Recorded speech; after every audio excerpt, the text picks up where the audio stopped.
Պարոն Փաշինյան, սա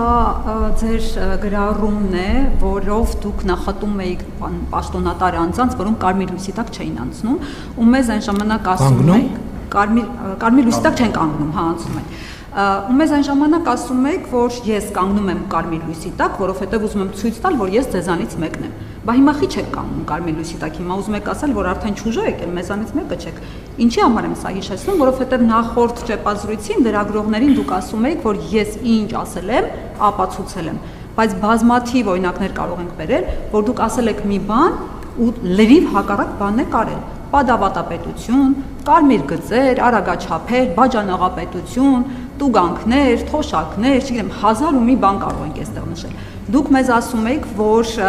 նախկին այդ ստոր պաշտոնյաները հանրակրթությունը ներքաշում են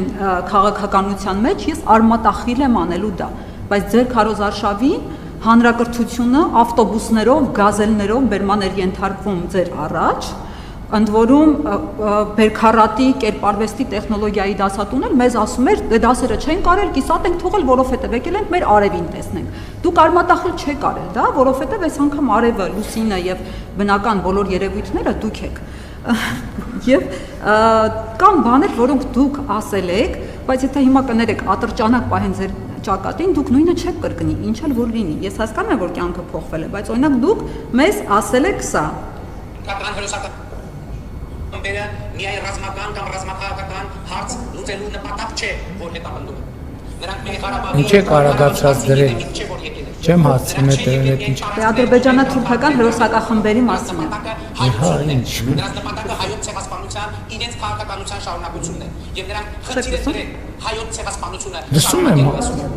ուզում եմ հասկանալ ինչ եք ուզում ասել եւ Այստեղ ասում եք, որ ադրբեջանա-թուրքական հերոսակախմբերի նպատակը մեզ բնաջնջելն է, ցեղասպաներն է, նրանք այնպես չի, որ Արցախով բավարարվելու են եւ կշտանալու են։ Հիմա մեզ դրիվ հակառակն եք ասում, մեզ ասում եք, որ նրանք խաղաղություն են ուզում, նրանք ուզում եք համոզել, որ մեզ իրենք իսկապես խաղաղություն են ուզում։ Դուք ձեր ո՞ր ասածին եք հավատում, այն ասածին, թե այս ասածին։ Եվ մի հաջորդ հարցն է ձեր կրծքանշանի հետ։ Ասնիվ չի, տենց ասենք կես ժամ հարց եք տալիս, ես հիմա ո՞նց եմ պատասխանելու։ Որ չընդհատեք այդ մի հարցն էլ արագ կտամ կպատասխանեք։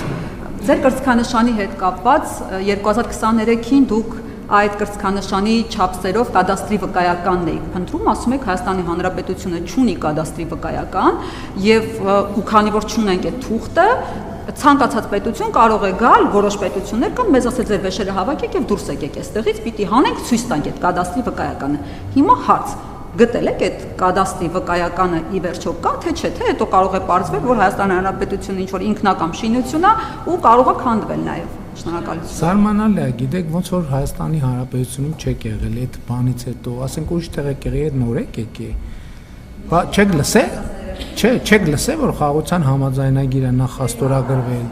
որ Հայաստանի եւ Ադրբեջանի սահմանազատման հանձնաժողովների համատեղ գործունեության կանոնակարգը ստորագրվել եւ երկու երկրներում վավերացրել եւ երկու երկրներում ունի պարտադիր իրավական ուժ։ Այո, հետա։ Բայց չէ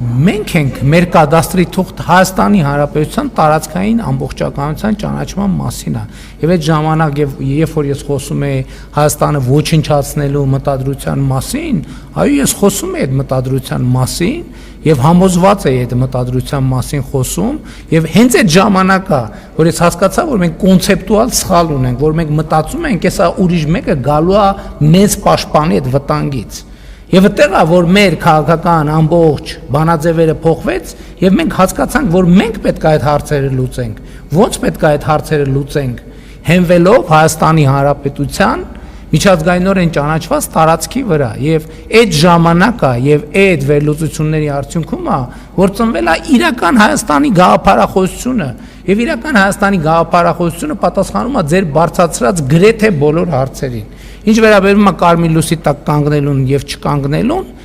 դա տեղի է ունեցել անվտանգային միջավայրի փոփոխության արդյունքում։ Անվտանգային միջավայրի փոփոխության արդյունքում։ Ինչ կար չհասկանալու։ Այո, կանգնում ենք, հիմա չենք կանգնում։ որովհետև այդպիսին են անվտանգության ապահովման կարիքները, բայց եթե ձեզ հետաքրքրում է ոչ մի Հայաստանի Հանրապետության եւ ոչ միայն Հայաստանի Հանրապետության ղեկավար այդքան փողոցներով չի քայլել եւ չի քայլում եւ այդքան բնակավայրերով չի լինում։ Եվ ել չեմ ասում, որ չեմ կարծում, որ տրամաբանական է, որ այո, խնդրեմ կա Հայաստանում խցանումների, չեմ կարծում, թե Հայաստանի Հանրապետության վարչապետը պետքա բոլոր հնարավոր հանդիպումներից ուշանա այն պատճառով, որ խցանումների մեջ է մնում։ Այո, ես ասել, էլի եմ ասում, հարգելիս, շատ բաներ կա, որ մենք ասում ենք եւ այդ ասածը ոչ թե մոռանում կամ հերքում կամ ուրանում ենք, այդ ասածի վրա հասնում ենք այդ ասածին։ Այդ ասածը մեզ համար նոր հարցեր եւ նոր մարտահրավերներ է բերում։ Այո, ես նաեւ ասել եմ Արցախը Հայաստան է եւ վերջ։ Եվ նախընտրական քարոզարշավի ընթացքում դրանից էլ առաջ տասնյակ անգամ չեմ թողել, որ դուք հիշեցնեք, որ ես ասել եմ Արցախը Հայաստան է եւ վերջ։ Ես եմ տասնյակ անգամներով ասել, այո, ես եմ մարդն եմ, ով այդ ասել է։ Եվ այդ ասելու արդյունքում է, որ մենք հասել ենք այս կետին։ Եվ սա լավ կետ է։ Եթե չասեի, մենք մնալու ենք այդ թակարդի մեջ, այդ պատանդի կարգավիճակում, որովհետև չենք հասկանալու տենց էլ լավ ի վերջո մեզ հետ ինչ է կատարվում եւ ինչի է կատարվում։ Շնորհակալություն, հաջորդ հարցը սիրելի։ Հենց այդ ամբողջ մոլորությունը, որ մեզ թվացել է, թե Արցախը մերն է, հիմա կորցնել չկորցնելու հարցն է։ Մենք լուծել ենք Հայաստանը կորցնել չկորցնելու խնդրի առաջ ենք եղել։ Ես 100 անգամ այդ թեմայով խոսել եմ։ Նորից եթե անդրադառնալու կարիք կա, էլի պատե հառիթով կանդրադառնամ։ Էլ չեմ ասում նախընտրական քարոզարշավի ընթացքում դրանից առաջ հարցազրույցներում, ելույթներում տասնյակ անգամներով դրան անդրադարձել եմ։ Նույն հարցերը ունեն նույն պատասխանները, բայց ես դեմ չեմ։ Ինչքան ուզում եք հարցրեք, ես համբերատար կպատասխանեմ։ Երբեմն կարող է կրկոտ պատասխանեմ, չնեղվեք։ Դա որևէ անձնական ենթատեքստ չունի։ Շնորհակալություն, սիրելի։ Պարոն վարչապետ, դուք բազմիցս կոչ եք արել քաղաքացիներին տարբեր առիթներով հեղափոխություն անել, եթե իրենք համաձայն չեն ձեր առաջ քաշած թեզերի հետ, վերջինը ընտրությունների հետ էր կապված եւ նաեւ եռագլուխ կուսակցության առաջնորդներին պատասխանատվության ենթարկելու եւ կոչ արեցիք, եթե համաձայն չեն մարդիկ դուրս գան փողոց հեղափոխության, ընդդիմության առաջնորդները հիմա հետընտրական հանրահավաքների մասին են մտածում, այդ մասին են բարձրաձայնում, նաեւ պարոն վարչապետ հետընտրական կոալիցիաների մասին են քննարկումներ իրականացնում։ Կարծում եք, պարոն վարչապետ, դա ձեր կոչինի պատասխան կարող է գեներացնի այդ հեղափոխական գործընթացները, արդյոք ընդդիմությունը կկարողանա գնալ այդ ճանապարհով եւ մի հարց թրիպի հետ կապված դուք նշեցիք Միջին Միջանցքի համատեքստում, որ թրիպը ի վերջո դա մաս կազմի Միջին Միջանցքի, պարոն վարչապետ, ինչ ունենք թրիպի մասով, որովհետեւ տեսնում ենք, որ գործընթացները արագ գնացին, հիմա ինչ որ լրություն է այդ իմաստով կուլիսային երևի ինչ որ գործընթացներ գնում են, բայց հանրությունը դրա մասին տեղյակ չի, կարող եք ինչ որ տեղեկություններ տա, թե որ փուլում է գտնվում թրիպի գործընթացը։ Կուլիսային ոչ մի գործընթաց չկա, կա աշխատանքային գործընթաց։ Սկսած նրանից, որ աշխատանքային խմբերը օրինակ երկաթուղու հնարավոր ուղիների վայրերում են տեղատեսության պրոցեսներ անում, ճանապարհների հնարավոր վայրերում են տեղատեսության պրոցեսներ անում, էլեկտրահաղորդման գծերի վայրերում են տեղատեսության պրոցեսներ անում։ Նկատի ունեմ այն ինչ որ հրապարակային պետքա լիներ, մեծ մասը արդեն եղել է։ Հիմա աշխատանքային մակարդակում գործելու ժամանակն է եւ աշխատանքա տեղի ունենում։ Եվ գործնականում այսօր էլ եթե ոչ ամենօրյա, ամեն շաբաթյա ռեժիմով ինչ որ մի ինժեներական հարց է քննարկվում, ինչ որ մի կոնստրուկտորական, նախագծային, ֆինանսական, լոգիստիկ, այսինքն process-ը գնում է եւ հույս ունեմ, ինչ եմ ասում, հույս ունեմ, որովհետեւ տեխնիկական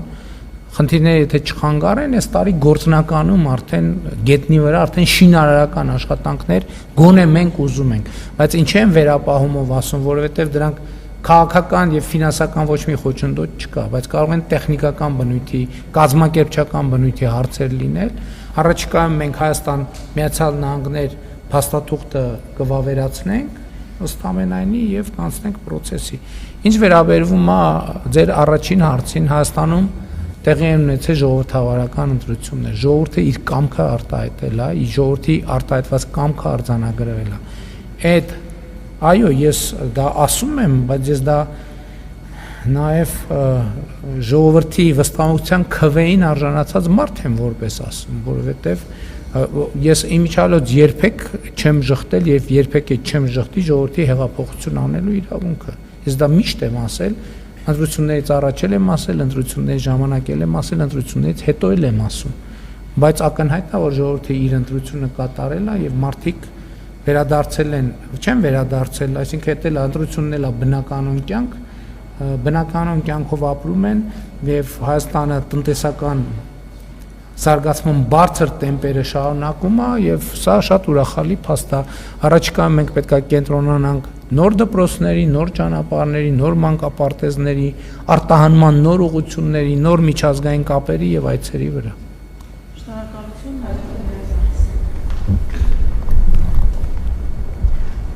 Պարոն Փաշինյան, իմ հարցերից հետո խնդրում եմ գրքոտ հռետորի պես չպատասխանել։